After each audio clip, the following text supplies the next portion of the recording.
Hi guys, today we are going to learn some new concepts, that is object-oriented programming using C++.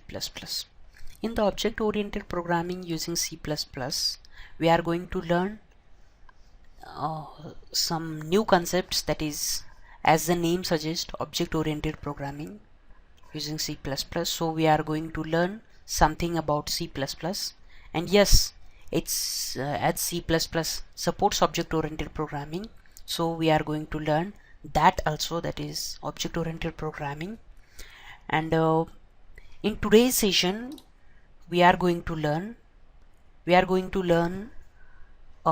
introduction about C++, brief about C++, and setting C++ on your own system.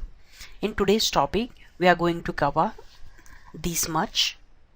So before going to learn today's, that is introduction to C++, firstly we have to know, that is why we learn C++.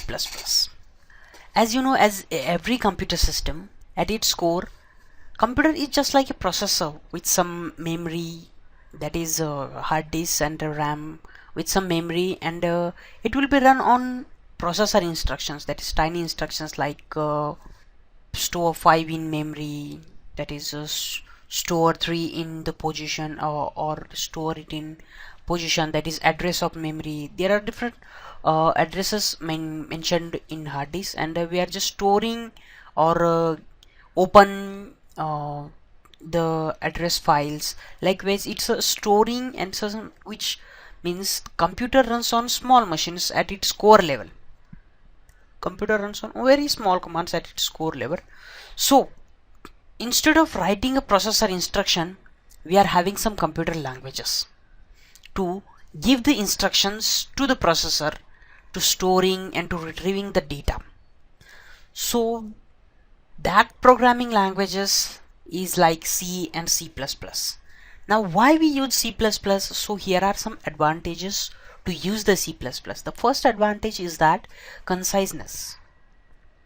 That means in detail, programming language that like C++ allow us to express some common sequence of commands more concisely. That means it contains some common commands and we can use it like repeatedly. Means if you want to print 1 to 100 numbers, then we can just use one type print.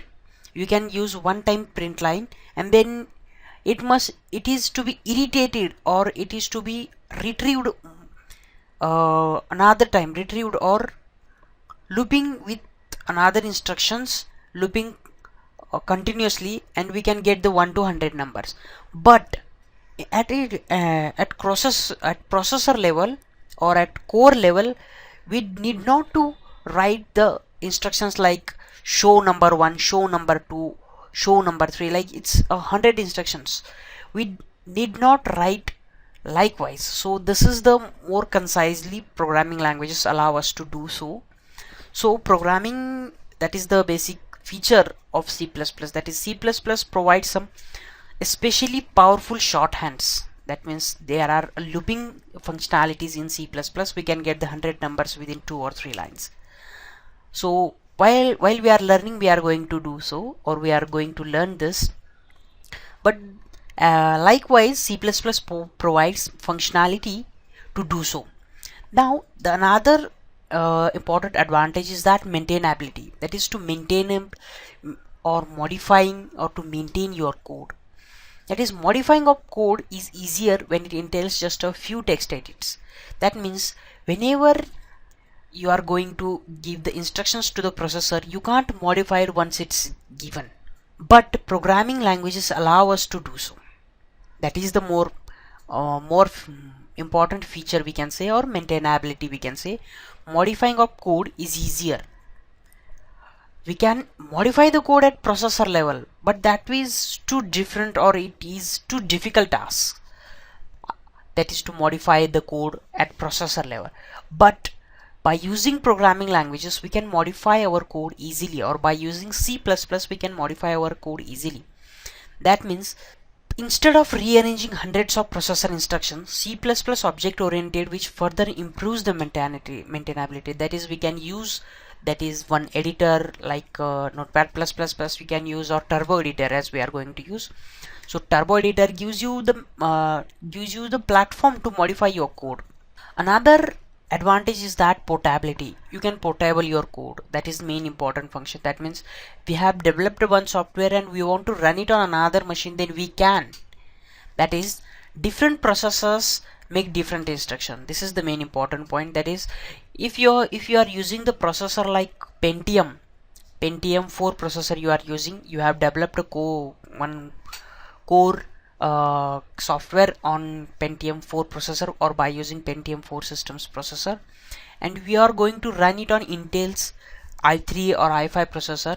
That is means it creates different command. That means P4 create some see, assume your code is of 100 lines and the P4 processor, that is Pentium 4 processor, creates that code into processor instructions. That means near about 5000 instructions Pentium 4 creates. But if you run the same code on Intel i3 machines, it creates near about 3000 or optimized, that means near about 3000 or 2000 lines of that code. That is the main difference. That means different processors make different instructions. Programs written can be translated into the instructions. So what we are doing is that one of our C++ strength is that it can be used to write programs for nearly any processor. Means whenever we have written the code for on P4 machine, you can run it on Intel i3 machine, i5 machine, dual core, core to duo, or any machine. Like C++ gives you the strength, that is, it can be used to write programs nearly for any processor. That is the main advantage of C++. So here are 3 advantages. That is why we learn C++.